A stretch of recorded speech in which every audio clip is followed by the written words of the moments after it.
Boa noite, meus irmãos. Que a paz do Mestre Jesus esteja em nossos corações.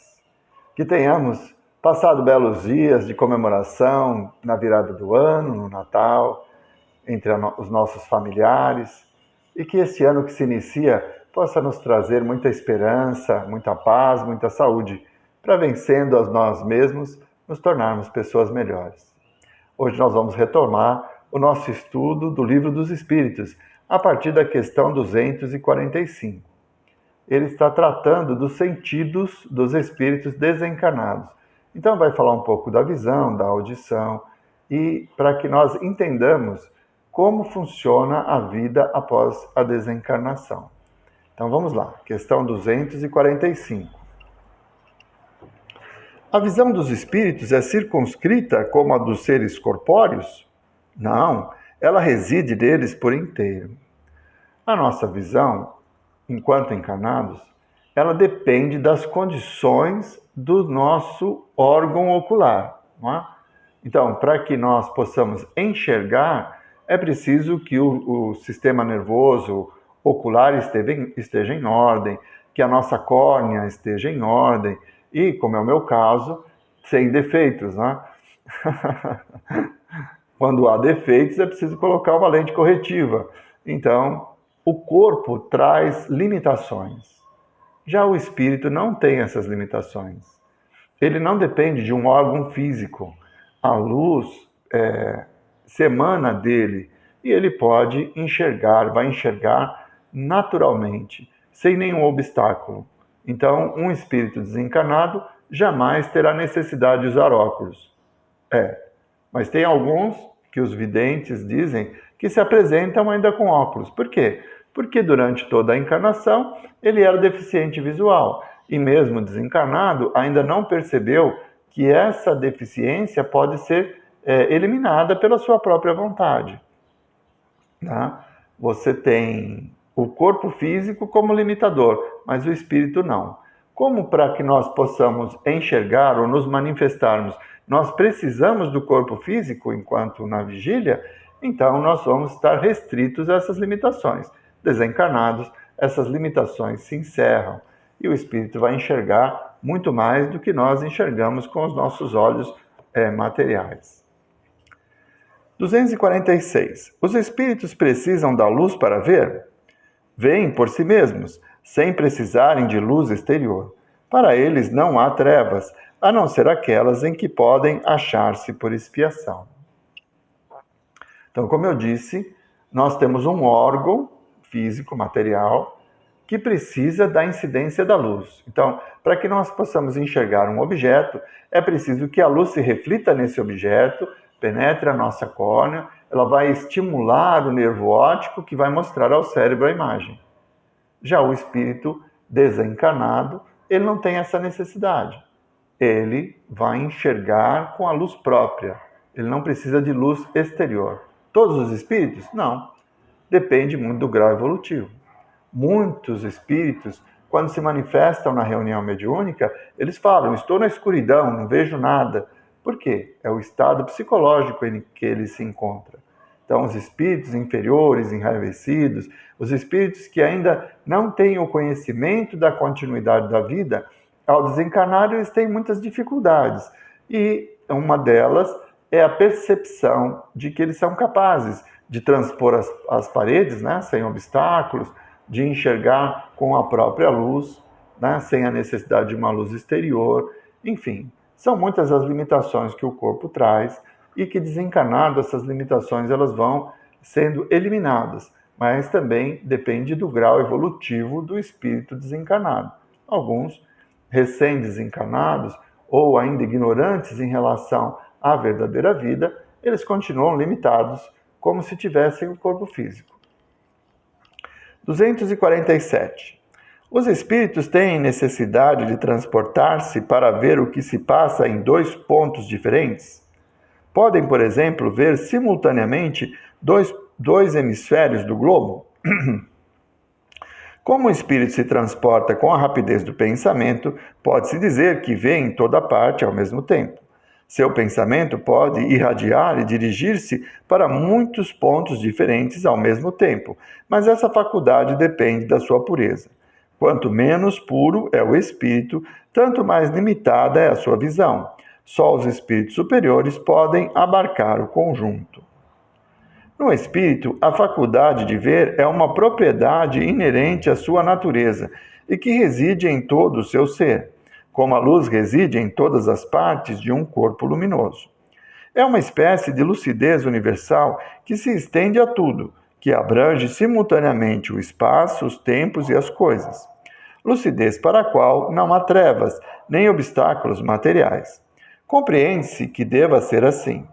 No homem, a visão se dá pelo funcionamento de um órgão que a luz impressiona. Não havendo luz, ele fica na obscuridade. No espírito, como a faculdade de ver é um atributo próprio, abstração feita de qualquer agente exterior, a visão independe da luz.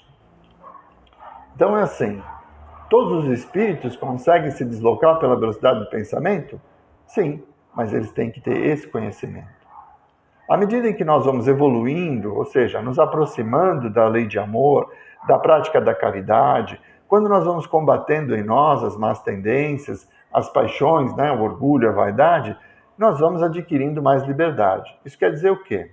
Que o nosso perispírito vai ficando menos denso, porque o perispírito também é um limitador para a liberdade do espírito.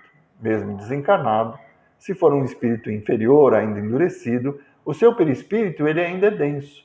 Isso limita as suas ações. Para um espírito evoluído, se transportar pela velocidade do pensamento é algo normal, natural. Então ele tem condições de abarcar muitos pontos ao mesmo tempo, como diz Kardec. Não tem a necessidade da luz exterior, porque ele tem a luz própria. Ele consegue perceber as situações, inclusive os pensamentos, os sentimentos daqueles espíritos que estão ao seu redor. Ele consegue perceber isso, porque ele já está mais desmaterializado. Então, quanto mais evoluído, menores os obstáculos para o nosso transporte, para a nossa visão, enfim. A evolução nos liberta porque nos desmaterializa. É a matéria que nos aprisiona. O corpo chega a ser uma prisão. Já foi dito isso em momentos anteriores. 248. O espírito vê as coisas tão distintamente como nós? Mais distintamente, pois sua visão penetra o que não podeis penetrar, nada obscurece. Então, como eu disse, um espírito desencarnado, ele não só vai nos ver como encarnados, independente da iluminação exterior, mas também ele vai ver o nosso estado de espírito, as nossas emoções, os nossos pensamentos, ele consegue perceber, porque isso tudo se reflete no nosso perispírito, e um espírito desencarnado tem acesso a essa informação, ele consegue ver. Então a visão do espírito desencarnado é muito mais nítida, Ele tem acesso a situações que nós encarnados não conseguimos ver. Por que isso? Por exemplo, nós todos sabemos que o nosso perispírito não está embutido no nosso corpo. Ele transcende a matéria. Algumas pessoas chamam isso de aura. Todas as pessoas conseguem ver a aura uma das outras? Não. Por quê? Porque o perispírito, como matéria quintessenciada, ele não reflete a luz. Se ele não reflete a luz, ele não consegue registrar a imagem na nossa córnea. Consequentemente, nós não vamos ver a imagem. E um espírito desencarnado não precisa da córnea nem do cérebro. Ele consegue ver sem a luz, não precisa da luz. Entende? Então, um espírito desencarnado ele tem uma visão mais ampla. Ele tem acesso a coisas, a situações que a nossa córnea, o nosso órgão ocular não consegue ainda registrar, por ser matéria. Tá ok? 249. O espírito percebe os sons? Sim, e percebe até mesmo os sons que os vossos sentidos obtusos são incapazes de perceber. É a mesma coisa. Para que nós ouçamos alguma coisa, é preciso que tenha ar no ambiente, que o som faça vibrar o nosso tímpano, e aí ele vai registrar essa vibração no nosso cérebro, que vai se converter em informação. O som, a música, a fala. É assim que funciona no órgão físico, material. O espírito não tem essas limitações. Ele vai perceber os pensamentos da pessoa, mesmo que esteja num ambiente onde não exista ar, né? Se nós estivéssemos num ambiente a vácuo, quer dizer, sem ar nenhum, as vibrações das minhas cordas vocais não iam atingir o seu tímpano. Por quê? Porque não tem o ar para transportá-la. Mas para o espírito desencarnado não existe essa limitação. Ele consegue perceber o pensamento, né? Não precisa o espírito desencarnado das vibrações da corda vocal. Ele já percebe o que nós pensamos antes mesmo de falarmos. Então, ele tem uma percepção do som muito mais ampla, como tem também da visão. 249A. No espírito, a faculdade de ouvir está em todo o seu ser, como o de ver? Todas as percepções são atributos do espírito e fazem parte de seu ser. Quando está revestido de um corpo material, elas só lhe chegam pelo conduto dos órgãos, mas no estado de liberdade deixam de estar localizadas. É aquilo que eu expliquei. O espírito desencarnado não depende do globo ocular, não depende da emissão de luz, assim como não depende da vibração do ar para perceber os sons. Então, ele tem uma acessibilidade muito mais ampla. Por quê? Percebe o pensamento, enxerga o pensamento, né? O pensamento tem formas, ele vai se refletir no nosso perispírito com cores. Então, conforme o nosso estado de raiva, o perispírito vai pegar cores mais fortes, mais escuras. Conforme o nosso estado de serenidade, ele vai tender para o branco, para o azul, porque vai demonstrar essa serenidade. Então, um espírito desencarnado que tenha um acesso a essas informações que nós encarnados não temos, porque os nossos órgãos são limitados. 250. Sendo as percepções atributos do próprio espírito, ser-lhe-á possível subtrair-se a elas? O espírito só vê e ouve o que quer. Isto é dito de forma geral, sobretudo para os espíritos elevados, pois os imperfeitos muitas vezes ouvem e veem a revelia deles, o que possa ser útil ao seu aperfeiçoamento. Então, mais uma vez, o grau evolutivo transforma a percepção. Quanto mais evoluídos nós formos, maior a nossa percepção e também a seleção daquilo que nós desejamos ouvir ou não ouvir. Os espíritos inferiores, eles estão subjugados, né, pela sua própria inferioridade e muitas vezes permanecem no umbral e vivem situações desgastantes, né, como nós temos na descrição do livro Nosso Lar. No período em que André Luiz passou no umbral, ele descreve ali um ambiente muito feio, muitos gritos e gemidos, enfim, situações que ele não podia se subtrair porque ele estava revoltado. A partir do momento em que ele aceita que é um suicida e é socorrido à colônia espiritual, as coisas se modificam.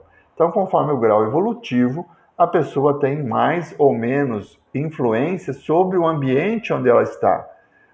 Quanto mais inferior, maior é a influência do ambiente sobre o ser. Quanto mais elevado, maior é a influência do ser sobre o ambiente. Então, ele tem uma liberdade de ação muito maior pela sua conquista, pelo seu mérito. 251.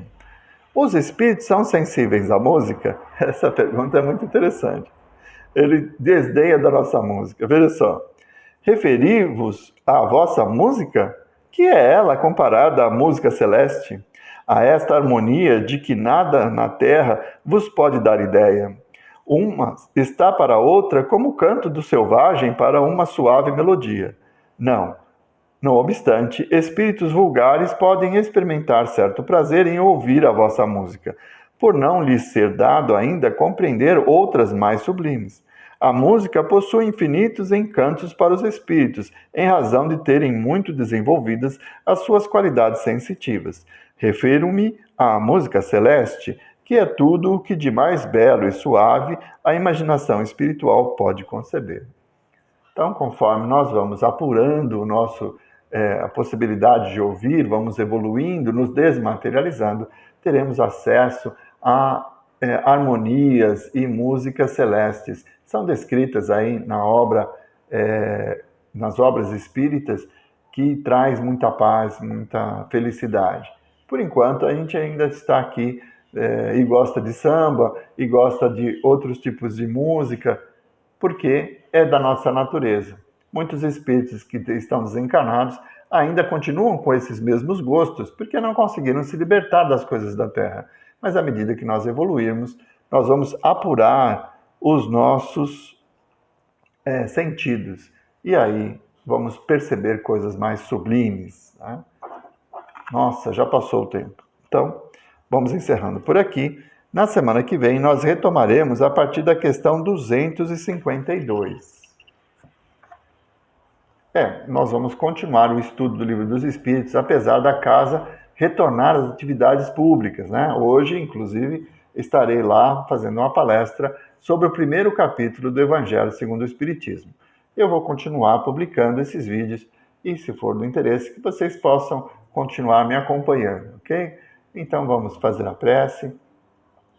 Mestre Jesus, nós vos agradecemos, Senhor, por mais esses momentos em que pudemos ter convosco, pela presença inspiradora dos vossos mensageiros que nos auxiliaram na compreensão das lições oferecidas. Que as vossas bênçãos possam ser derramadas sobre todos nós, nos trazendo confiança, serenidade diante dos obstáculos que a vida nos oferece, com a certeza de que Deus, na sua infinita misericórdia, nos concede o necessário a cada instante. Muito obrigado, Senhor, por mais esses momentos. Que possamos ter outros momentos assim, pois é em vosso nome que encerramos o estudo da noite. Muito obrigado, meus irmãos. Uma boa noite e a semana que vem tem mais.